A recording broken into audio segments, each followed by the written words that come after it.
மகர ராசி அன்பர்கள் இந்த காலகட்டம் எனக்கு ராசி அதிபதியான சனி பகவான் 3ஆம் இடத்துலேருந்து ஒரு எடுத்தது தொட்டது எல்லாத்தையும் அப்படியே பட்டத்திட்ட வயிறு மாதிரி ஜொலிக்க வைக்கக்கூடிய ஒரு காலகட்டமாக. ஏன்னா நிறைய மகர ராசிக்காரர்கள் இந்த நிகழ்வில் ஏதோ என்றைக்கோ சும்மா ஒரு தொழில் மேலே ஒரு போட்டாவே அது வருமானமாக மாறிடும். அதே போல் என்னென்னாக்கா அண்ணன்ற உறவு வழியாக பார்த்தீங்கன்னா சிறு நெருக்கடிகள் அண்ணன் அக்கான்ற உறவுகள்லாம் பிரிந்ததுக்கு வந்து மீண்டும் ஒன்று சேருவதற்கான வாய்ப்பு இருக்குது. அப்பாவை சந்திக்கக்கூடிய ஒரு வாய்ப்பு இருக்குது. அப்பா அம்மாலாம் பிரிஞ்சு வெளியூரில் இருந்தாங்கன்னா இல்லை வெளியூர் போக முடியாதவங்களுக்கு எல்லாமே இப்போ அனைவரும் ஒன்று சேர்வதற்கான ஒரு வாய்ப்பு என்பது இந்த காலகட்டத்தில் ஏற்படும். அதே போல் மகர ராசிகளுக்கு திடீர் அதிர்ஷ்டம் என்பது இருக்குது.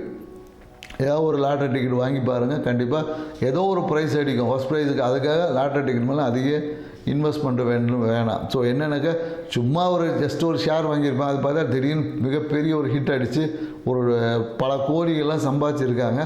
ஸோ அந்த மாதிரி ஒரு வாய்ப்பு மீண்டும் மகர ராசிக்காருக்கு இந்த கிரக அமைப்புகள் ஏற்படுத்தி கொடுக்குது. ஸோ வாய்ப்பு கிடைக்கிறவங்க செஞ்சு பாருங்கள், இல்லைன்னா அமைதியாக இருங்க. ஸோ இந்த காலகட்டம் மகர ராசிக்காரங்களுக்கு நிறைய உறவுகள் மொழியாக நிறைய உதவிகள் என்பது கிடைக்கும்.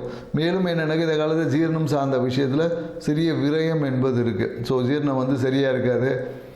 மேலும் நிறைய பேருக்கு பார்த்தீங்கன்னா இந்த கழுத்து தோள்பட்டை சார்ந்த விஷயத்தில் ஒரு வியாதி என்பது ஏற்படும். கழுத்து தோள்பட்டில் பார்த்திங்கன்னா ஒரு அழுத்தமான சூழல் இருக்கும். அது என்னென்னாக்கா தூக்கமின்மையினால் வரக்கூடிய விஷயம். அதனால் மகர ராசிக்காரனாக்கா வேலை எல்லாருக்கும் தான் இருக்குது. உங்களை பார்த்துக்கணுன்னா நல்லா தூங்குங்க. தூங்குனாவே உங்கள் வியாதி சரியாயிடும். நன்றி, வணக்கம்.